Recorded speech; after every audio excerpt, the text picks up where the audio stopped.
wabarakatuh.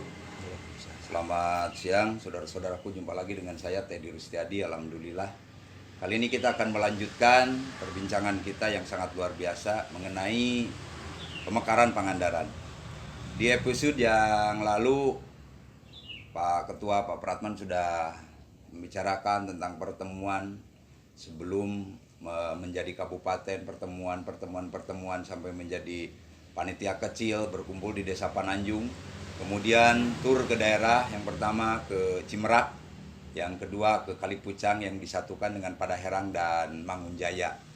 Nah, untuk selanjutnya kita ingin mengupas lebih jauh lagi, dan tentu saja siang hari ini mudah-mudahan ada sedikit ilmu untuk kita semuanya warga Pangandaran, bahwa ini loh yang sebenarnya terjadinya Pangandaran hingga sampai sekarang.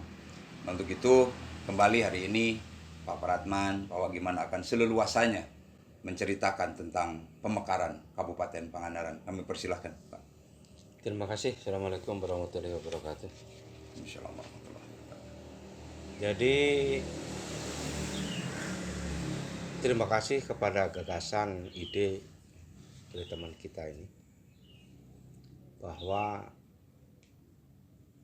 riwayat sejarah kelahiran Pangandaran ini harus dibukukan, dicatat agar ada bukti otentiknya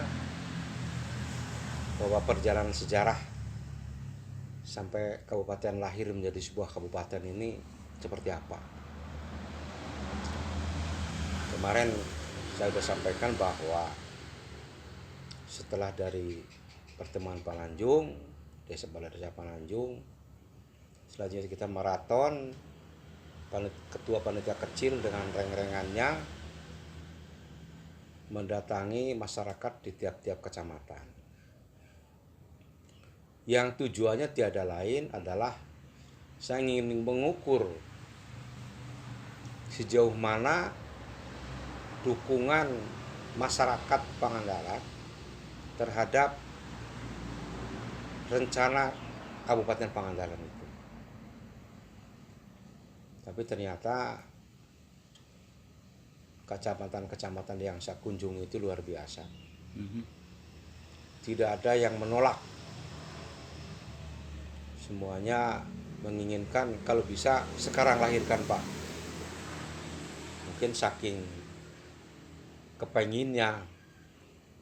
Jadi dia tidak berpikir bahwa ada proses panjang yang harus dilakukan dan rumit. Jadi rata-rata dari seluruh masyarakat yang saya kunjungi di tiap kecamatan itu menginginkan kalau bisa sekarang, Pak.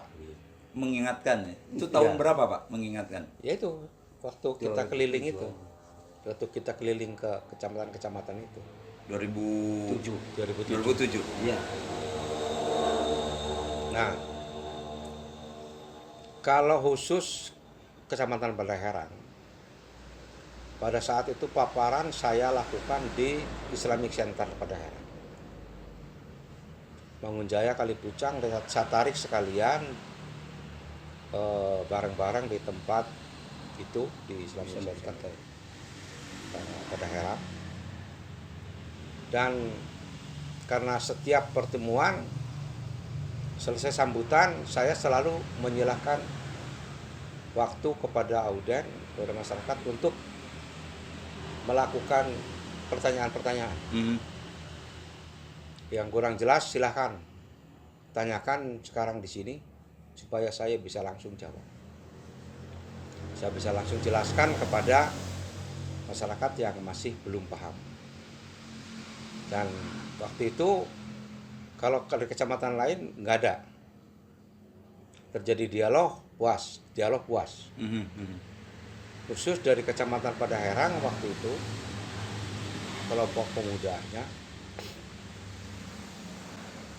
sampai akhirnya dijadwal ulang pertemuan khusus dengan masyarakat Padaherang, yang waktu itu malam-malam saya jadwalkan pertemuannya di Kalipucang, di rumahnya Saudara Jaman. ketua Kalipucang waktu itu zaman. Iya. Malam-malam saya ditemani oleh Pak Haji Yos, saudara Abud almarhum, Haji Yos almarhum. Terus terjadi diskusi-diskusi di situ cukup alot, karena memang pada orang cukup kritis anak-anaknya, mudanya. Tapi alhamdulillah setelah mereka paham, mereka setuju dan mendukung. Iya. Begitu. Nah, setelah selesai semua kecamatan saya kunjungi, nah Cigugur ada juga keistimewaan. So, waktu saya datang ke Cigugur, di situ saudara camatnya waktu itu apa, Hermansyah apa ya? Iya. Yang dibabakan rumahnya?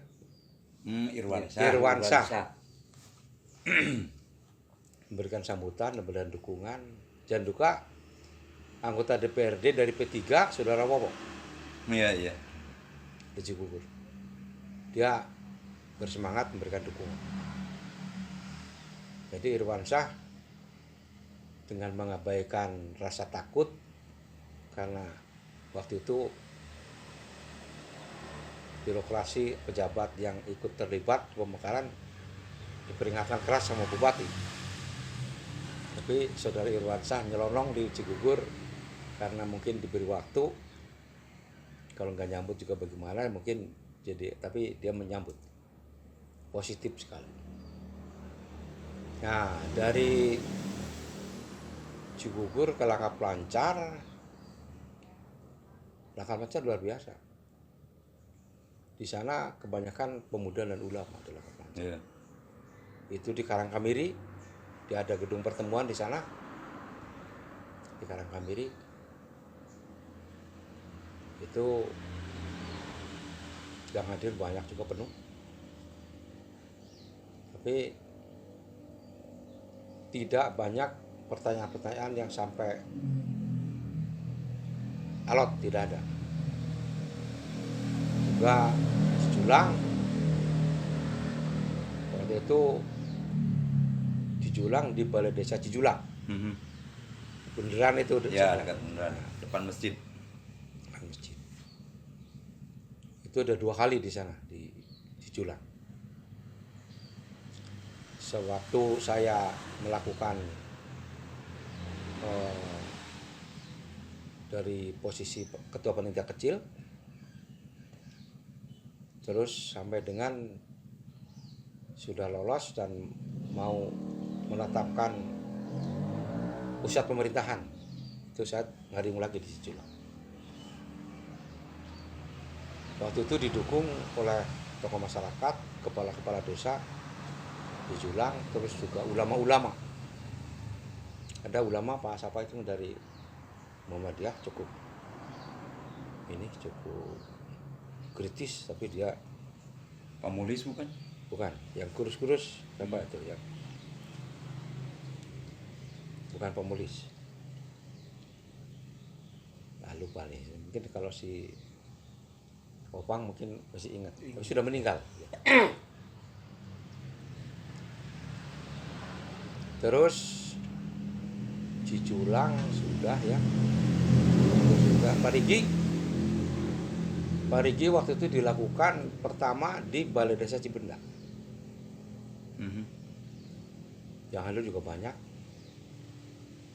tapi Parigi karena juga tokoh-tokoh Parigi banyak. Di luar Ukardi ada Pak Jayusman, ada Pak Kusnadi yang sekarang katanya masih sakit. Terus ada tokoh-tokoh pemuda dan ulama Parigi banyak. Dan pertemuan di Cibenda juga karena Parigi luas, sekali lagi pertemuan di Cintaratu, Balai Desa Cintaratu. Kumpul masyarakat, banyak ulamanya kalau Cintaratu. Iya. Nah,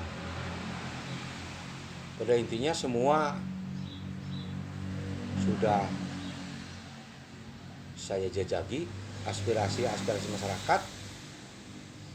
Kesimpulannya mayoritas masyarakat mendukung tentang rencana Pangandaran jadi kabupaten, dan selanjutnya saya menerima usulan-usulan dari para pendukung. Bahkan waktu saya on air di Radio RIS, ya. pernah. Jadi usulan Pak Pratman, jangan pakai panitia kecil lagi. Sekarang ini gerakan sudah meluas ke 10 kecamatan. Jadi namanya harus dirubah, jangan panitia kecil. Akhirnya kita rapat di sekretariat, kira-kira pakai nama apa. Akhirnya sepakat, akhirnya lahir sebuah nama Presidium di situ. Sehingga pada saat kita deklarasi, kita sudah namanya Presidium. Waktu itu ada perdebatan juga. Kalau Presidium itu tidak boleh ada ketuanya. Presidium itu sifatnya kayak koordinasi, kayak PBB Sekjen. Iya. Gitu. Jadi harusnya kalau Presidium harus Sekjen. Begitu. Tapi biarlah itu rumus organisasi, terserah. Gitu. Tapi kalau sekarang tidak ada ketuanya, kayaknya kedudukan organisasi itu menjadi labil. Ya. Jadi mudah untuk bisa terkomando secara lurus susah. Sehingga khusus Pangandaran tetap presidiumnya ada ketuanya gitu. Tapi forum waktu itu menyatakan setuju, sehingga dari panitia kecil hanya berubah nama menjadi presidium. Tetap saya menjadi ketua.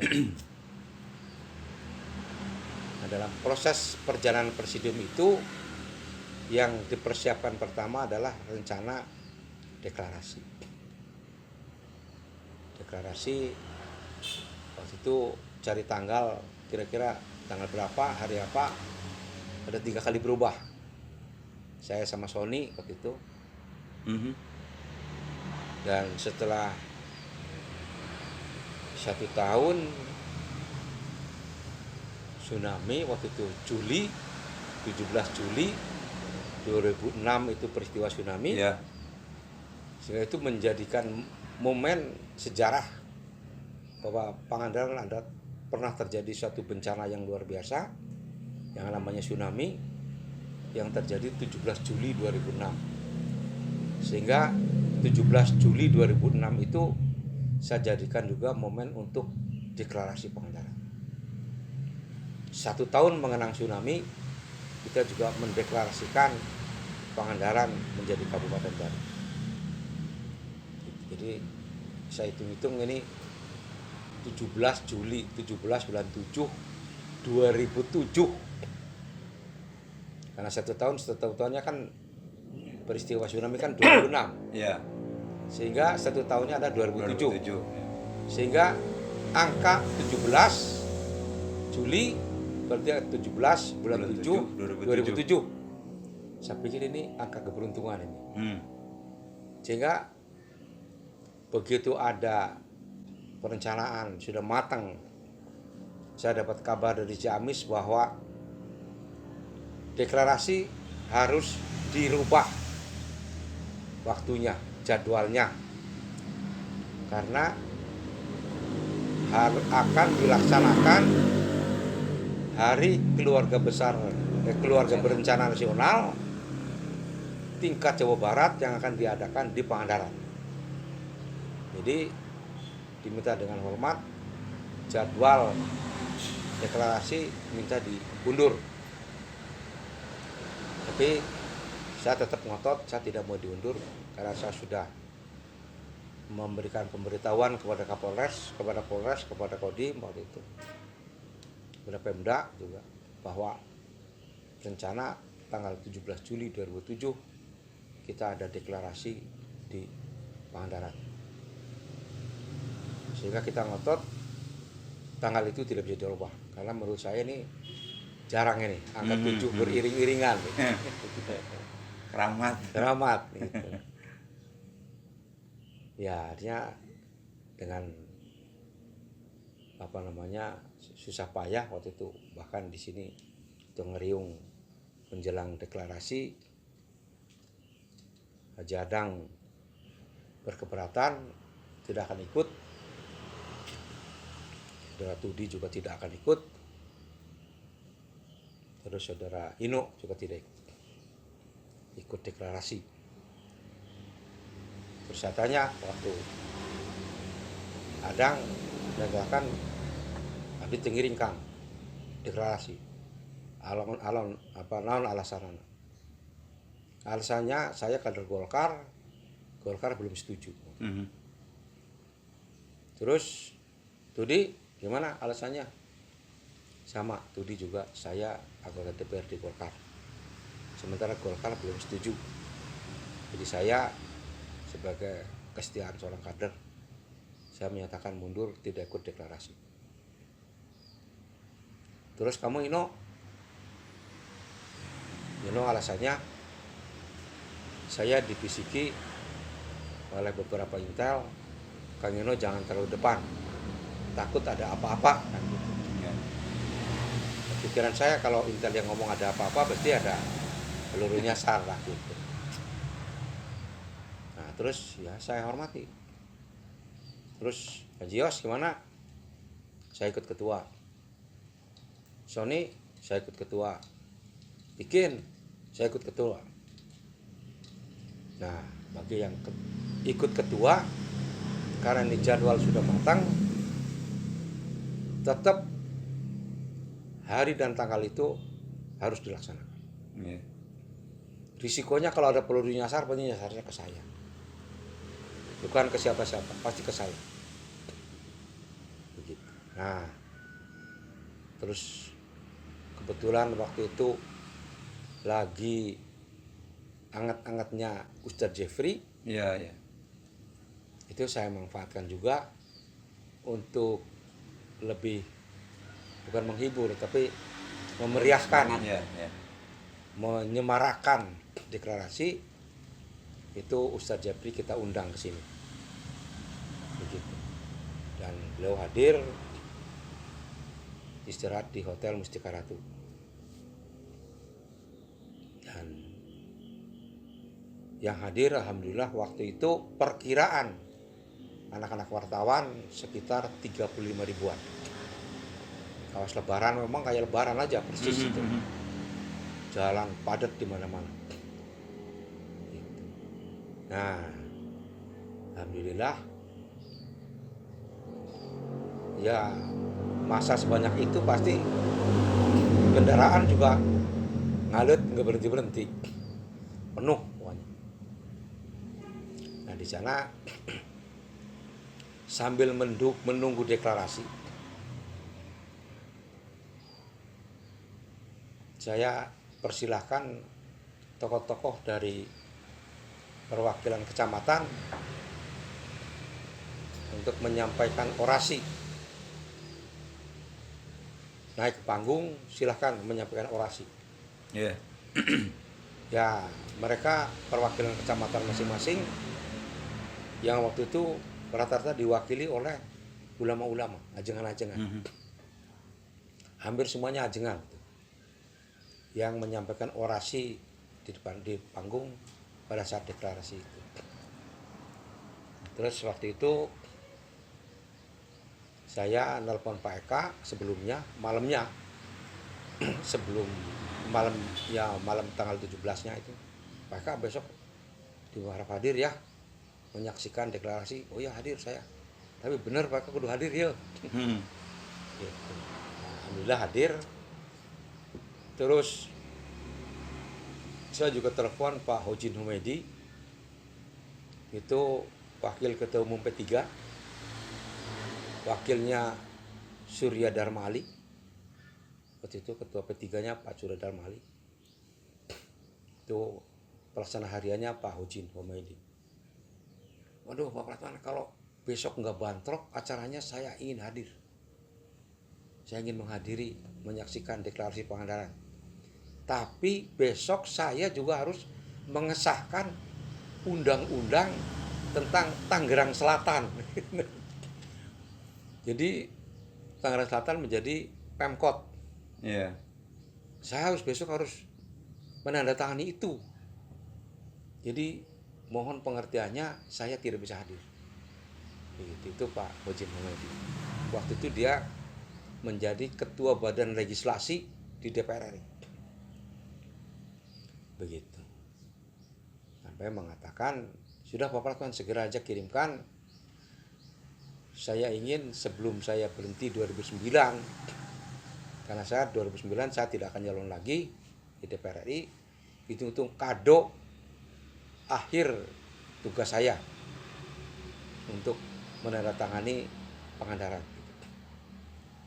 Tapi itu tidak terwujud karena memang ada keterlambatan teknis. Nah, setelah deklarasi sukses, itu teman-teman yang dari presidium, Haji Adang, Rudi, Ino, semuanya datang lagi di lapangan itu. Yeah. Haji Selamat, makanya ada itu gambarnya itu Haji Adang, padahal nggak ikut. Padahal nggak ikut. Selamat Kang, gitu. Bahkan Ino ngomong begini, waduh Kang, untung yang hadir banyak ya Kang. Terus gimana? Kalau yang hadir hanya 10.000, saya tidak akan mengakui kepemimpinan Kang. Ino, karena gas, waktu saya mendeklarasikan gas bisa menghadirkan 10.000 masyarakat.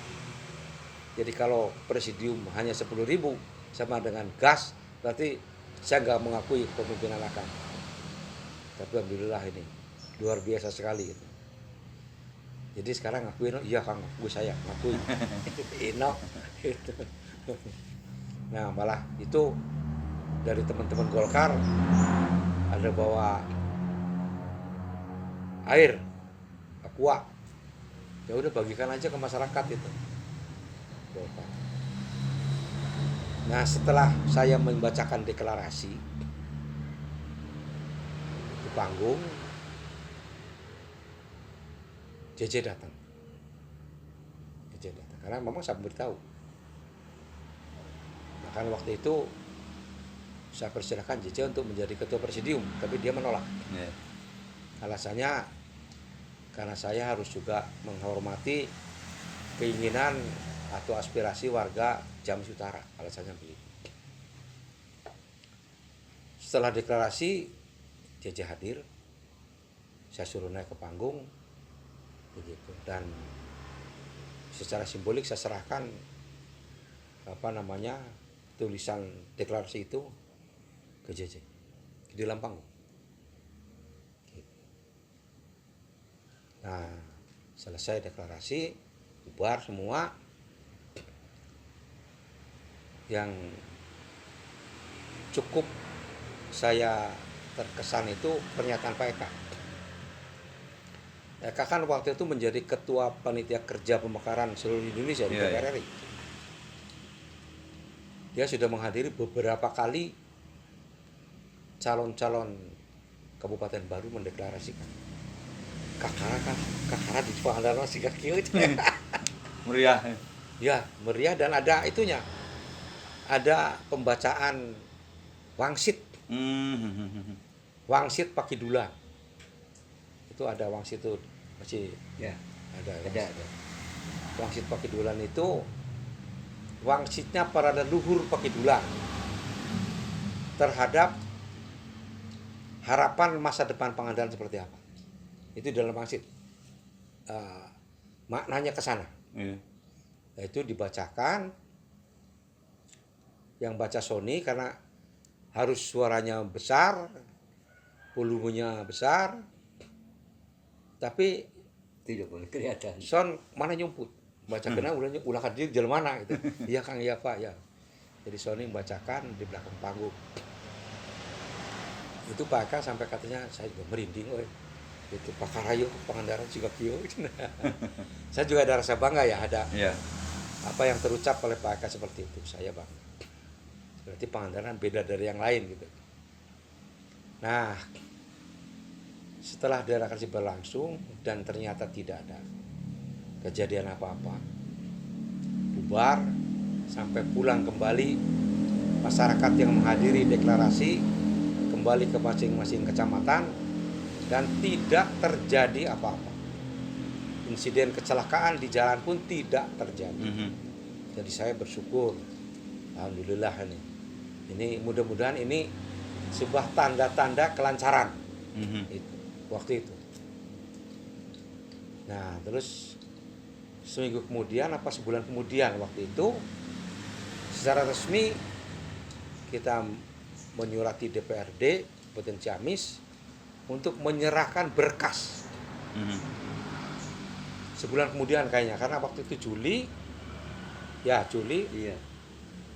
terus Agustus, September Ya. September kayaknya saya September tuh. ke DPRD. DPRD. Saya mengantarkan berkas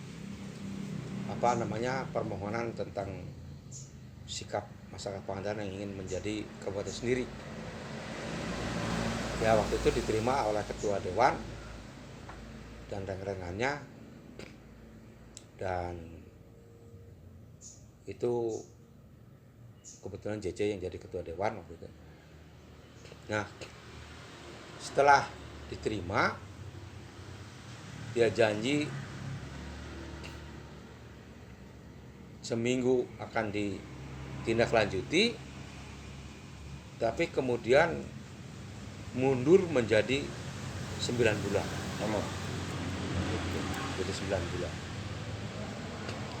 Itu pun setelah saya datangi DPRD, karena waktu itu saya lebih dahulu menugaskan saudara Sony dan Andis untuk ngecek kelanjutan tentang proses permohonan kita, berkas kita yang sudah diserahkan kepada DPRD Ciamis. Nah, sekali ke sana tidak bisa ketemu, 2 kali ke sana tidak bisa ketemu, 3 kali ke sana Sony tidak bisa ketemu dengan Ketua Dewan. Akhirnya ketemu saya, Pak, saya siap dipersalahkan oleh Bapak. Saya sudah melaksanakan tugas yang saya diperintahkan untuk menghadap ke Ciamis, ke DPRD, untuk menanyakan berkas yang sudah kita serahkan. Tetapi mohon maaf, saya tidak bisa ketemu dengan Ketua Dewan. Jadi gimana menurut kamu? Ini mah kudu bapak sorangan. Akhirnya saya koordinasi dengan teman-teman, terus saya berangkat ke Ciamis. Tapi sebelumnya saya sudah konfirmasi dulu ke Sekwan. Sekwan, kira-kira hari besok apa lusa ada agenda nggak Dewan? Kalau saya mau menghadap Ketua Dewan, kapan? Pak hari anu nggak ada agenda.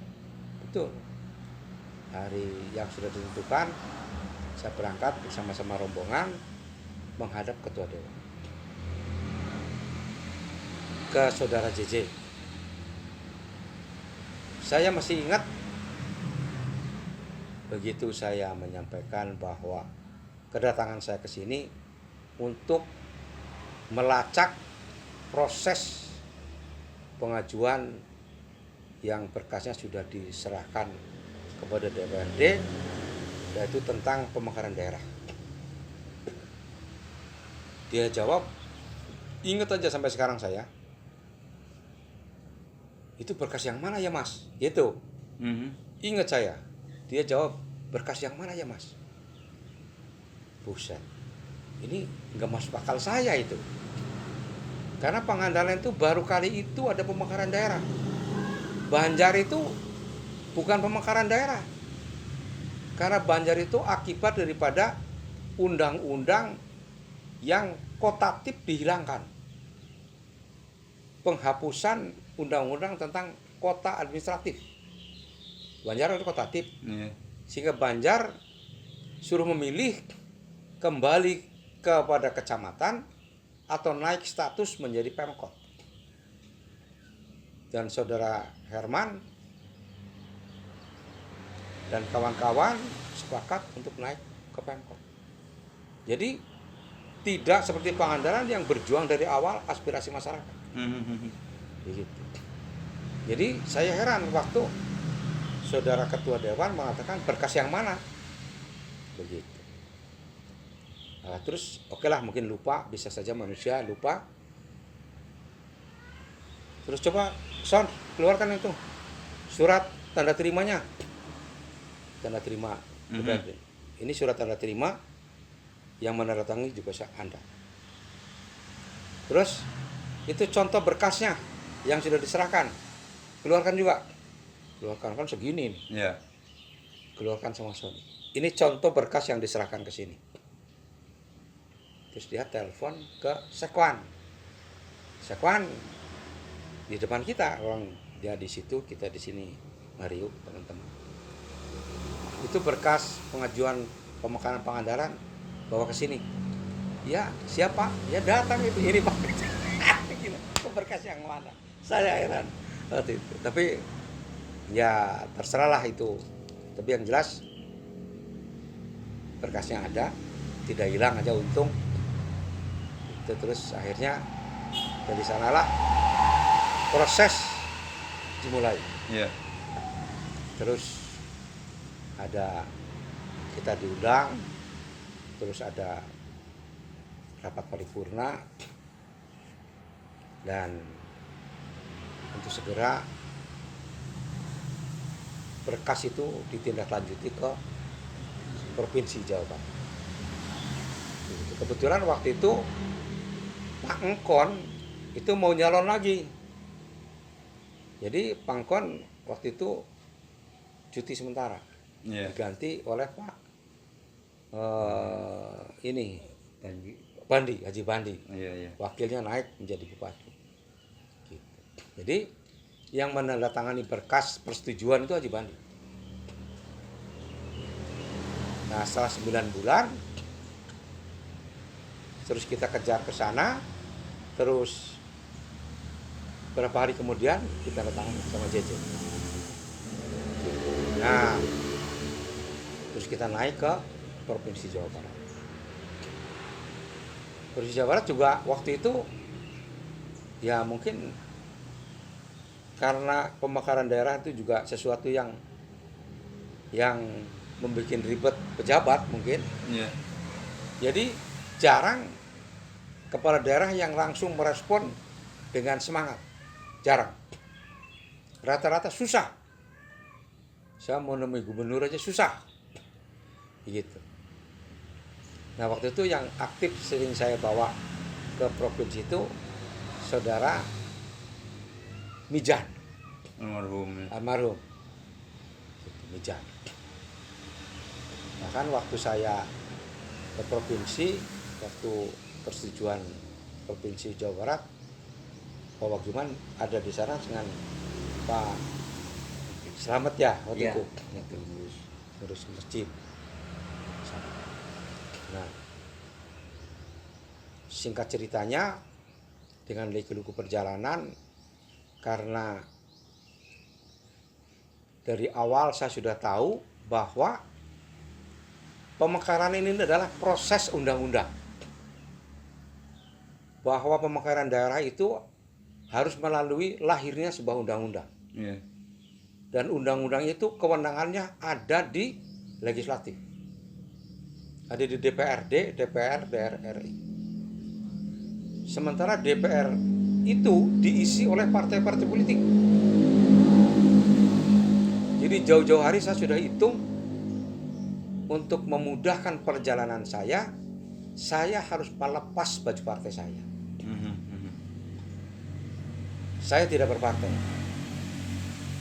Sehingga saya bisa komunikasi dengan partai manapun dengan mudah. Makanya saya bisa komunikasi dengan PDI, komunikasi dengan P3 waktu itu dengan Pak Hojin Humaydi. Gitu. Mudah saya berkomunikasi. Gitu. Juga waktu dengan Jawa Barat, saya bagaimana agar nerobos Pak Gubernur Aher, di mana Pak Aher itu adalah PKS, saya harmonisasinya dengan PKS. Dengan PKS Ciamis waktu itu. Kita masih dengan Ciamis kan? Iya, iya. Jadi komunikasi intent dengan PKS, gitu supaya PKS bisa membantu kita. Alhamdulillah, setiap PKS Pak Aher mau ke Ciamis atau ke Pangandaran, saya mesti harus hadir, harus ketemu. Gitu. Jadi beberapa kali makan bareng itu dengan Pak Aher. Gitu. Nah, setelah lolos dari Jawa Barat,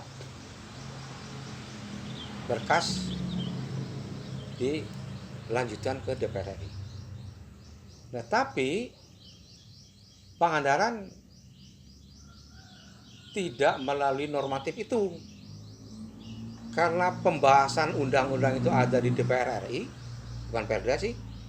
Sehingga begitu saya lolos persetujuan di Ciamis, ditandatangani oleh Bupati dan DPRD Ciamis, berkas saya buat 2. Satu berkas dikirim ke Komisi Jawa Barat, satu berkas saya kirim ke DPR RI. Waktu itu Ketua Panja Pemekarannya masih Pak Eka. Ya. Jadi saya mudah menyerahkannya ke Pak Eka gitu. Ya terus saya bawa di sini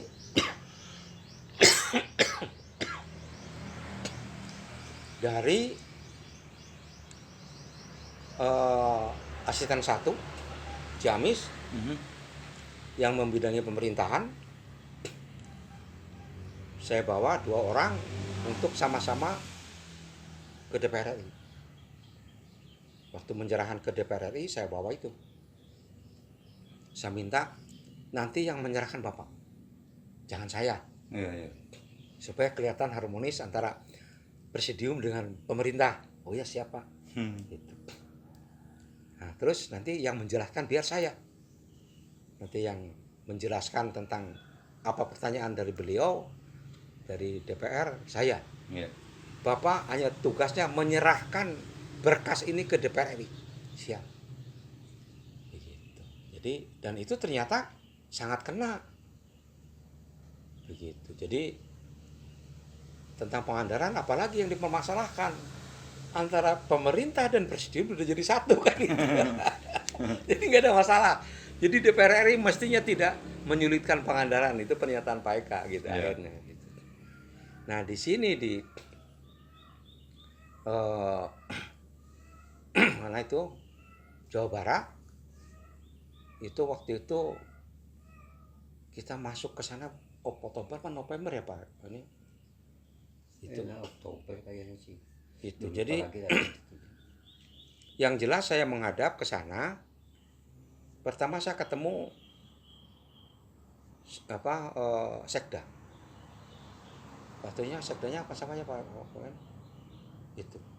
Nah, Pak Sekda mengatakan begini, ini tidak mungkin peraturan ini bisa dibahas sekarang, karena anggaran sudah nggak ada.